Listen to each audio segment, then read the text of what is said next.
because this is negative pi over 180, I'm going to change positive into negative. I have f prime. Oh, there is another negative, so it's going to be okay. So now I have pi over 6 here, or 30 degrees, so this is 1/2. And this is pi over 180. And that's it. This is the exact. So it's the square root of 3. I can keep it as is, or I just multiply by 180. So let me erase that. So 180 the square root of 3 plus pi. I didn't need 180. I only needed 90 actually. I'm going to erase this. So this is 90 the square root of 3 plus pi over 180. Yes, I will approximate just to make sure that I did not make an error. But this is what I want to see. This is the exact. But I will approximate to make sure that I'm getting something close to cosine 29 degrees. Be very careful with this.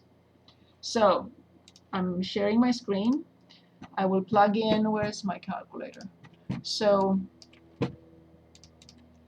I will put parentheses, 90, the square root of 3. Okay, I will not put parentheses under the square root this time. So plus pi, close the parenthesis, divide now by 180. And if I want to check cosine 29 degrees, make sure you go back and replay and change it back to radians. Then I will put cosine 29 degrees, and it should be very close to it.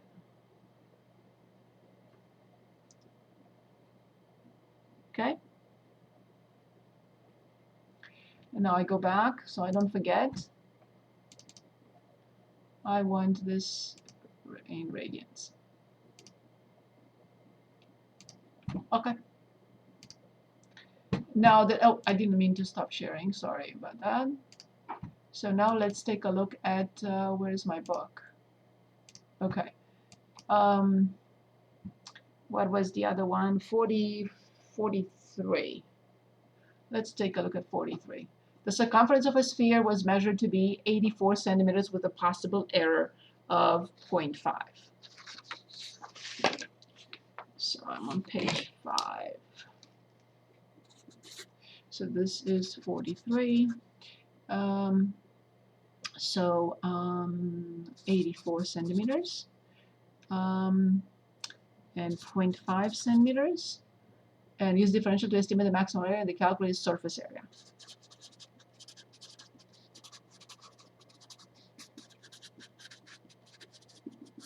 Okay. And what is the relative error? Fine. Okay, so let's take a look. So we have a sphere.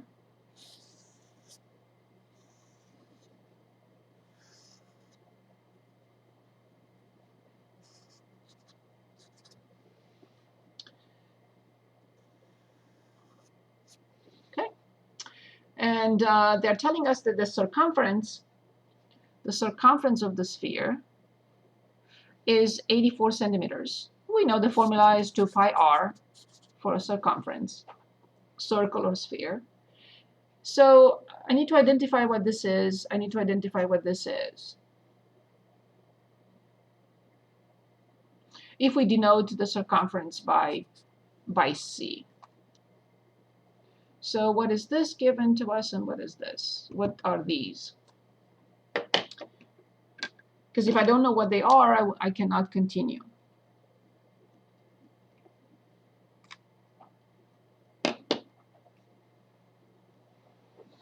With X and Z. Yes. So this is the C, and this is the DC. Awesome. So this is the circumference, and it has an error. Yes, it can be positive or negative. They're not telling us, but it has an error of 0.5 centimeters. Awesome. Now, do I need to remember this surface area? No, you don't. But once I show you how to determine it from the volume, of course, it would be very easy. So the volume is 4 pi over 3 r cubed for a sphere. The derivative of this is the surface area. So when you differentiate, the 3 goes away. The three go away, the 2, and this is this. So just differentiate this to get the surface. 3 simplifies, the 2, 3 simplify, and you get r squared. So we know that there is an error in the surface area. I'm sorry, an error in the circumference, and they want us to find the maximum error in the surface area. So this is the formula for the surface area. That's my starting point. That's where I have to start, with the surface area. And if the surface changes, it changes because the radius changes, right? But I don't have any information about the radius. So basically, from this relationship, I have to get rid of the radius because I only know something is happening to C, right? So then R equals C over 2 pi. And I have to put it in here. So then the surface area is 4 pi and the radius squared. What radius? C over 2 pi. So then the surface area equals 4 pi c squared over 4 pi squared. The 4 pi with 1 pi. So finally I have S equals 1 over pi c squared.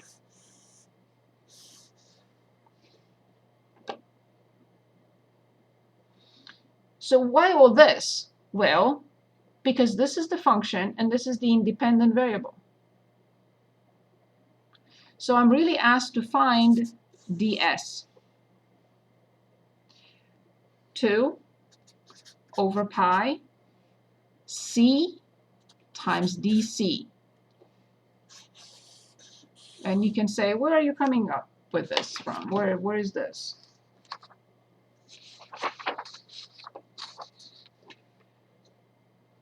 ds equals f prime of c dc.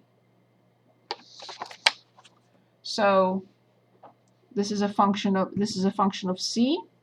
So I have to find f of c prime times dc. So when I differentiate this with respect to c, I have 2 over pi times c. I have everything I need.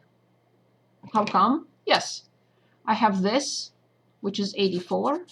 I have this, which is 0.5.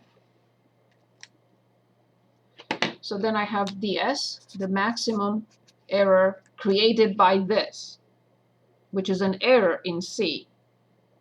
I have to plug them in the calculator. So I have 2 times 84 times 0.5 divided by pi. So I'm going to write it like this. 2 times 84 times 0.5 divided by pi. And let's approximate. So this is the exact. So where is my calculator? So since everything is product at the top, I don't need parentheses at all. To be on the safe side, and not to ever forget, then write it like this. 2 times 84 and times 0.5, close, and divide. You are dividing by only one number, and we get this. So this is 26.738, and the measurement unit has to be, anyone?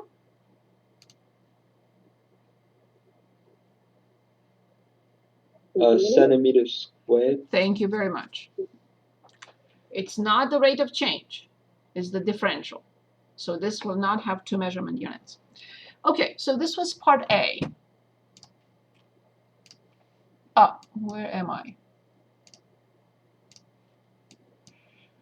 Okay, using the first to estimate the maximum area of the calculated surface area, we did. what is the relative error? The relative error is the error over the original. So let me write the relative error here on page 6. So relative error. And then the same thing for the volume. Fine. So the relative error is ds divided by original. So ds is this, and s is needs to be calculated. So s will be, so the numerator is this number, 26.738, and this is 1 over pi times 84 squared. Careful how you plug this in the graphing calculator, because you have to flip 1 over pi. So this is 26.738 times pi. It would have been easier to simplify it. Divided by 84 squared. What do I mean by simplifying it? Here's what I mean by simplifying it. Writing it from scratch. So I have ds over s, where ds is 2 over pi times c times dc, and s is 1 over pi c squared. So as c goes away, the pi will go away. So all I have is 2 times dc over c.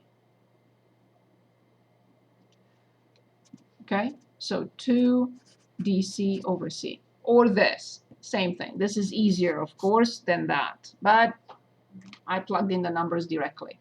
So you can approximate this. Careful how you do it. And that's it. Now for the volume, so I'll let you finish, get the number here. Or this one, because it's much better and easier. For the volume, we have the same idea, right? So 4 pi over 3 r cubed. Again, I have to change r. I don't have information about r. I have to replace it by c over 2 pi. So v will be 4 pi over 3 times c over 2 pi, and take this to the third power. So then v equals 4 pi over 3 times c to the third over 8 pi to the third. So I'll simplify one of these. So then I have v equals, I have 1 over 6 pi, right? I have 2 and 3, pi squared, sorry. So I have 1 at the top, this is 6, and this is pi squared, c cubed. I don't want to write more than one equation, one equal symbol. So then the dv will be nothing else but 1 over 2 pi squared, c squared, dc, and you continue with the numbers. You have c squared, which is 84, and this is 0.5, 84 squared, 0.5, and you determine dv. Okay, so let's go back to 3.9. Any questions on this?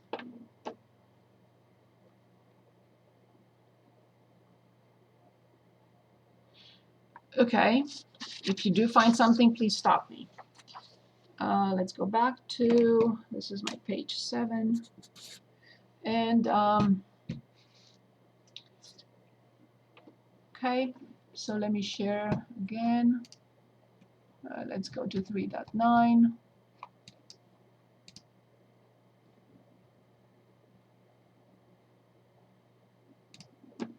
Here I was looking at 43. If you have other preferences, let's see why I chose 43, because I don't remember.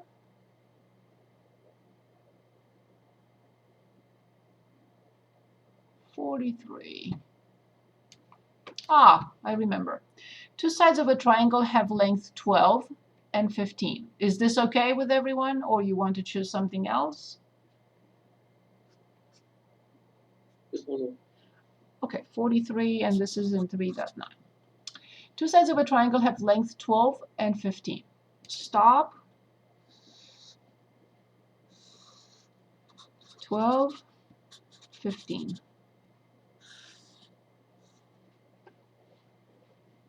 Moving on. The angle between them is increasing at a rate of 2 degrees per minute.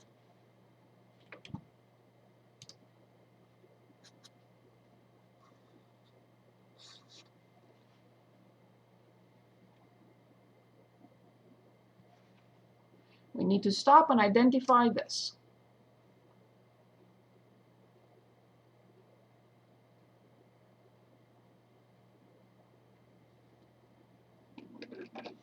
Anyone?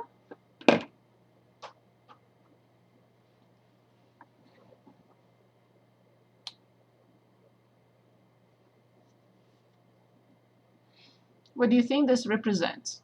Because if we don't know what it represents, we'll have difficulties.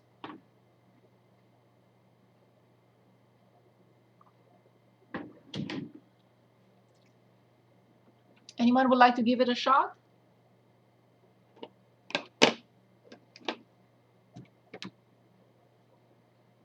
What do you think this is? It's okay if you're wrong.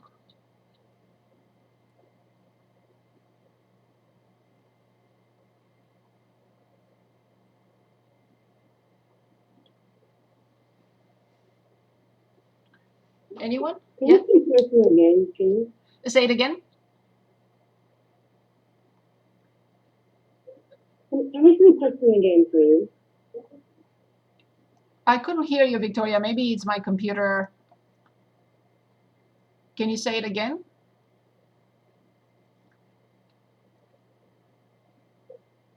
Do you hear me? Yes. Then can you please do the question again? Oh, yeah, of course. Sorry. Yes, of course. Two sides of a triangle have length 12 and 15. The angle between them is increasing at a rate of 2 degrees per minute.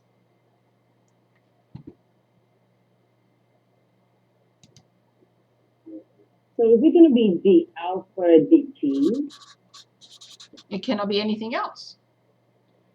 Degrees, alpha, minutes, time. Awesome. Great job. Thank you.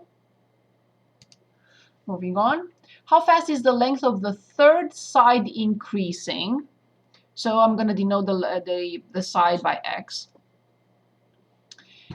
When there's, you know that this is a trap, okay? When the angle between the sides of the fixed length is 60 degrees. When alpha is 60 degrees, and that's a trap. So I'm going to even cover it. How fast is the length of the third side increasing when the angle between the sides of fixed length is 60? Use the law of cosines. They're giving us a hint here. Okay. I'll explain what the law of cosines is in a second. So, for any triangle, A, B, C, the opposite sides are always denoted by the corresponding letter, but lowercase letter. And law of cosines, you may remember it from pre-calculus. A squared equals B squared plus C squared. And you can say, but that's the Pythagorean theorem. True. A squared equals B squared plus C squared, but I'm not going to stop there. Minus twice BC cosine A.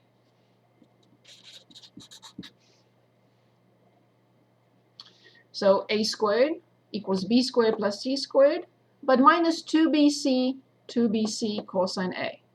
If I want to write it for B, it will be, for B, B squared equals A squared plus C squared minus 2AC cosine B.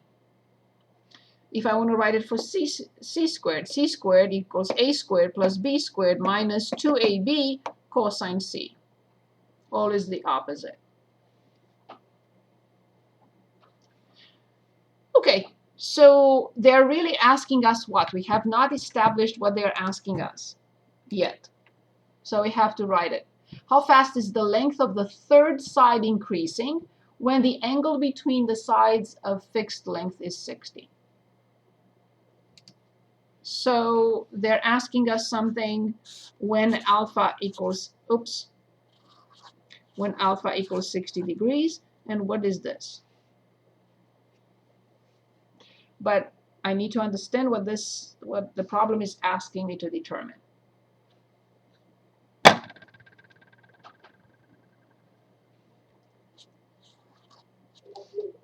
We're looking for the X to P. Exactly. I'm hoping that not only Victoria understands this. Very well. Well done. Awesome. So I just have to write this equation for X. That's all I need to do. Not looking at that. In other words, not looking at this. Not yet.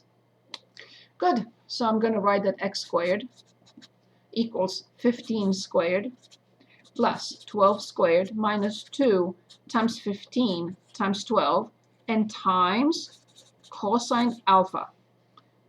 I didn't have enough room. I'm going to write it again. It's the same thing. You don't have to write it again. So x squared equals 15 squared plus 12 squared minus 2 times 15 times 12 times cosine alpha.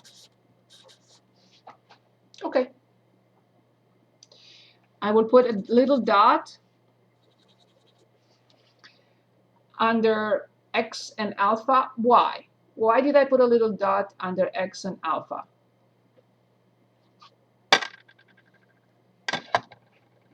They're functions of time. Functions of time. Awesome. Thank you, Gabby. Great. So now I'm ready to differentiate both sides, because I'm after this. At some win, which I don't care at this point, because if I put it in the problem, I will never get anything.